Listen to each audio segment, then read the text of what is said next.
오늘은 신명기 22장에서 26장 아주 긴 본문을 이제 함께 읽었습니다. 이제 모세의 이제 설교 후반부이고 12장에서 26장까지는 큰 덩어리로 만나 세대, 제 두 번째 세대, 출애굽 제 2세대가 가나안 땅에 들어가서 살아낼 때의 그 삶, 곧 거룩한 삶을 어떻게 살아야 하는가, 일상의 세세한 부분까지 이제 모세가 다 가르치고 있습니다.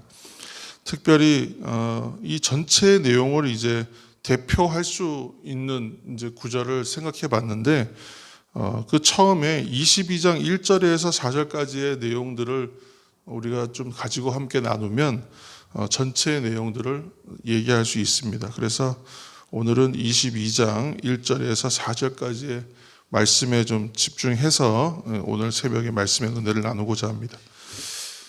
신약 성경 야고보서 1장 27절 말씀에 보시면 하나님 아버지 앞에서 정결하고 더러움이 없는 경건은, 경건에 대한 얘기인데, 곧 고아와 과부를 그 환난 중에 돌보고 또 자기를 지켜서 새 속에 물들지 아니하는 그것이다. 이렇게 경건을 정의합니다. 오늘 본문을 통해서 22장 1절 4절까지의 말씀이 이제 경건에 대한 이야기인데, 이 경건은 한마디로 말하면 내 이웃을 내 몸과 같이 사랑하는 것과 하나님을 사랑하는 것, 이것의 사실은 실천의 내용이라고 볼 수 있습니다. 경건의 의미를 어떻게 정의하느냐는 사실 좀 쉽지는 않습니다. 굉장히 넓은 개념이기 때문에 또 깊은 개념이기도 하고요. 그래서 근데 오늘 우리가 좀 한번 정리를 해보면, 종교개혁자 칼빈이 경건에 대해서 뭐라고 얘기했냐면, 하나님에 대한 경의, 경외함과 하나님에 대한 사랑이 결합된 것이다. 이렇게 얘기합니다. 그러니까 하나님을 두려워하고 존경하고 하나님을 사랑하는 사람이 경건한 사람이다. 이렇게 얘기하거든요. 그러니까 이것이 참 어떻게 해석하기에 따라서 얼마든지 여기에도 걸리고 저기에도 걸리지 않겠습니까? 그러니까 하나님과 내가 이제 예수 그리스도와 인격적인 만남, 하나님과 인격적인 만남을 가진 사람이 살아가는 삶 전체, 성도의 삶을 그냥 경건이라고 해도 경건이다라고 말할 수 있기 때문에 사실 굉장히 넓은 개념이에요. 그러니까 우리가 지금 계속 하나님의 뜻을 알고 깨달아서 그 말씀대로 살아내고 실천하는 삶, 성도의 삶이 그것입니다라고 얘기하고 있는데, 그 삶 전체가 사실은 경건의 삶이라고 말할 수 있다는 얘기죠. 사실은 좀 더 신학적으로 정리하면 하나님의 계시, 하나님께서 우리를 향하여 보여주시는 하나님의 뜻, 계시, 그 하나님의 뜻과 마음을 잘 이해해야 하고 그 마음을 이해하고 깨달은 것을 가지고 실천해내는, 실제로 살아내는 것, 그것을 경건생활이라고 말할 수 있다는 겁니다. 그러니까 우리가 골방에 앉아서 성경 열심히 묵상하고 찬송 열심히 부르고 예배 잘 드리는 것, 그것만이 경건이 아니라 그 삶이 실제의 삶으로 하나님의 뜻을 실천하는 생활로 드러나야 그것이 경건이다라고 말할 수 있다는 것이죠. 그래서 오늘 고아와 과부를 위하여 이렇게 하라 저렇게 하라, 또 가난한 자를 위하여 이렇게 남겨두라, 이제 베지 말라, 거둔 후에 또 거두지 마라, 이웃을 도와줘야 된다, 그런 얘기가 계속 나오고 있는데, 그것을 하나의 율법적인 내용으로, 법칙적인 내용으로 이해하면 613개의 그 율법 조항을 지켜야 하는 옛날로 돌아가는 것밖에 안 됩니다. 그러니까 왜 그렇게 해야 하는지 정신을 이해하면 되는 거죠. 오늘 그래서 1절에서 4절 말씀을 보시면 형제라는 단어가 몇 번이나 나오죠? 눈으로 쭉 보시면 꽤 많이 나옵니다. 살펴보니까 형제라는 단어가 무려 7번 반복돼서 나옵니다. 여기에서 말하는 형제는 친형제를 말하는 것이 아니죠. 우리의 이웃 또는 이제 오늘 교회로 치면 공동체를 말하는 것입니다. 더 넓은 의미에서는 우리가 사랑하고 품어야 할 이웃 전체를 이야기하는 것입니다. 그래서 이런 것과 이제 성경에는 같은 내용들이 서로 다루어지는 본문들이 있는데, 그걸 이제 평행 본문이라고 합니다. 그래서 이 평행 본문은 출애굽기 23장에 있습니다. 그래서 23장 4절에서 5절까지의 말씀이 평행 본문이거든요. 그래서 그 출애굽기에서는 뭐라고 했냐면, 이 형제와 이웃의 개념들을 어디까지 확장했냐면 원수까지도 도와줘야 한다, 이렇게 확장하고 있습니다. 그리고 오늘 본문에서 형제와 더불어 많이 나오는 반복되는 표현이 또 있어요.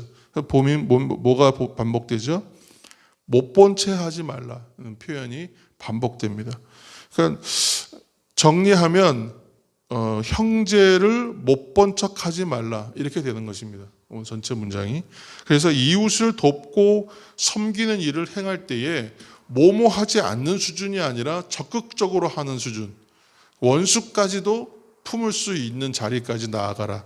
그러니까 결국은 그 일을 하고 그 생활을 하기 위한 기본적인 동력은 뭐겠어요?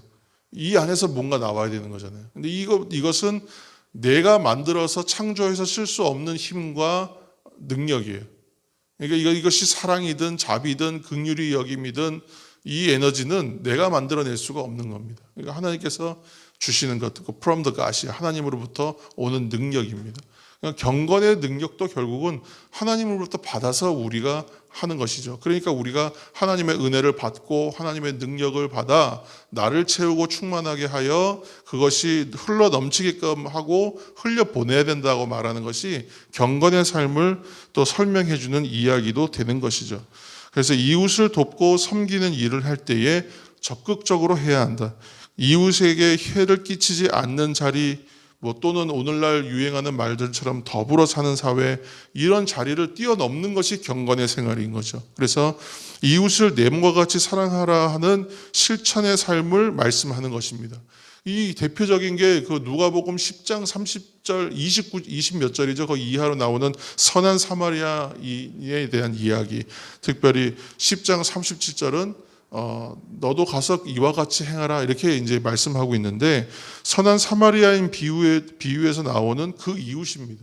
누가 그 사람의 이웃이 되겠느냐 했을 때 자비를 베푼 사람입니다. 그렇게 대답하잖아요. 그러니까 실제로 그것을 행하는 사람이 이웃이라는 거예요. 마음으로 품는 것은 의미가 지금 반감되는 것입니다. 실제로 살아내야 되는 것이죠. 그래서 자비를 베푼 사람으로 정의되는 이웃이 되어주는 것, 또 둘째로는 신약의 그 황금률이라고 말하는 마태복음 7장 12절, 그러므로 누구든지 남에게 대접을 받고자 하는 대로 너희도 남을 대접하라. 이것이 율법이요 선지자의 강령이다. 이렇게 얘기하고 있는 신약의 황금률이라고 말하는 그 말씀처럼 그 다 연결되는 이야기입니다. 그래서 우리가 믿음으로 행함에 있어서 늘 기쁨으로 하고 감사함으로 합시다. 하나님께 무엇을 드리고 내놓을 때, 내가 섬길 때에는 기쁨과 믿음으로 했으면 좋겠습니다. 그렇게 말씀드렸는데, 이것이 바로 이웃을 위한 섬김의 자세의 기본적 마음가짐이라는 것이죠. 그러니까 내 안에 참된 기쁨과 사랑이 있어야 되는데 이건 내가 만들어낼 수가 없어요. 애는 쓰죠. 우리가 노력은 하지만 기쁨으로 하려고 노력하고 또 이렇게 행하다 보면 또 오는 기쁨이 있습니다. 그러니까 왜냐? 하나님께서 그렇게 질서를 만들어 놓으신 거예요. 그래서 그러한 일들을 행하는 사람에게 내적인 충만함이 일어난다는 것이고, 또 내적인 충만함이 있는 사람은 그 일을 행하라고 하나님께서 그 마음과 능력과 사랑의 감정들을 충만하게 주고 계신 것이에요.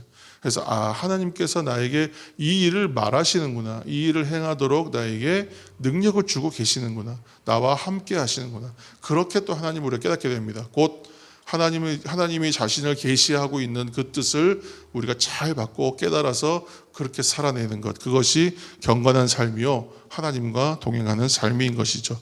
이스라엘은 그렇게 항상 기본적으로 오늘 말씀처럼 공동체를 강조합니다. 그 이스라엘이 식사 문화가 그냥 배 채우는 데 있지 않거든요. 그러니까 식사 시간이 굉장히 길어요.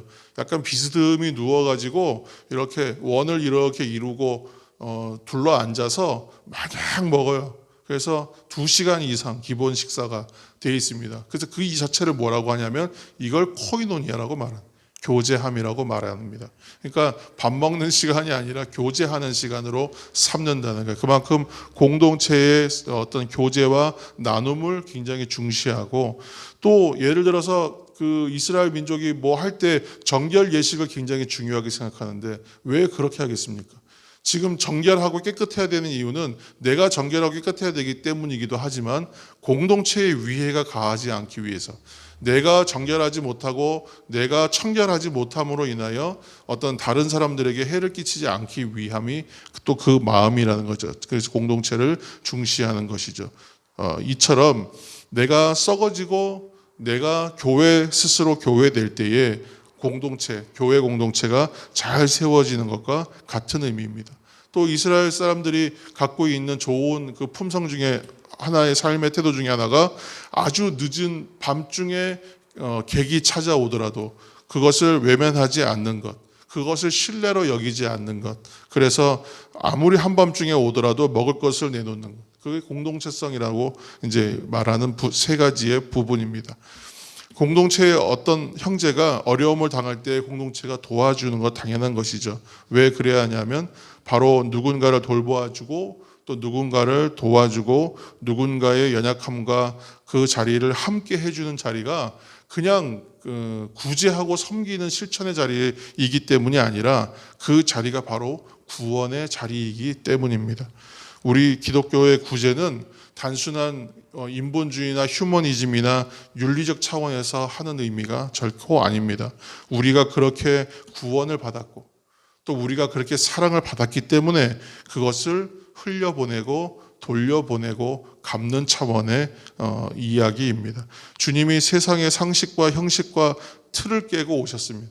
이 땅에 성육신이라고 해서 인카네이션, 육신의 몸을 입고 오셨는데 그렇게 오시지 않았다면 우리에게는 생명도 없고 소망도 없는 존재일 수밖에 없었습니다. 그래서 이 땅에서 구속받은 백성들은 누군가를 구제하고 도와주고 세워주고 돌보고 함께 하는 것은 그 자체가 삶일 수밖에 없는 것입니다.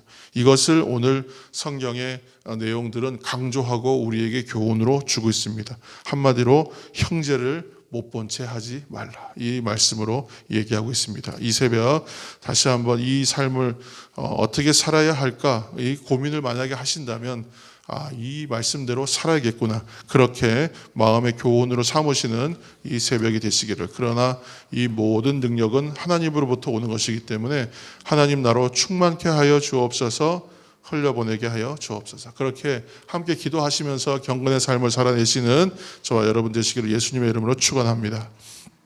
함께 이 시간 기도하며 나아갈 때에 하나님 말씀을 생각하며 우리가 정말 공동체 될 수 있도록, 내가 먼저 교회 될 수 있도록, 내가 먼저 돕는 한 사람이 될 수 있도록, 주님께서 우리에게 오신 것처럼 나도 그들에게 갈 수 있도록, 나의 이웃을 위하여 살 수 있도록, 나라와 민족을 위해서 기도하는 자로, 교회를 위해서 기도하고 이웃을 위해 섬기는 자로 살 수 있도록, 형제를 못 본 채 하고 외면하지 않는 인생이 될 수 있도록 도와주옵소서. 성령님 인도하여 주옵소서.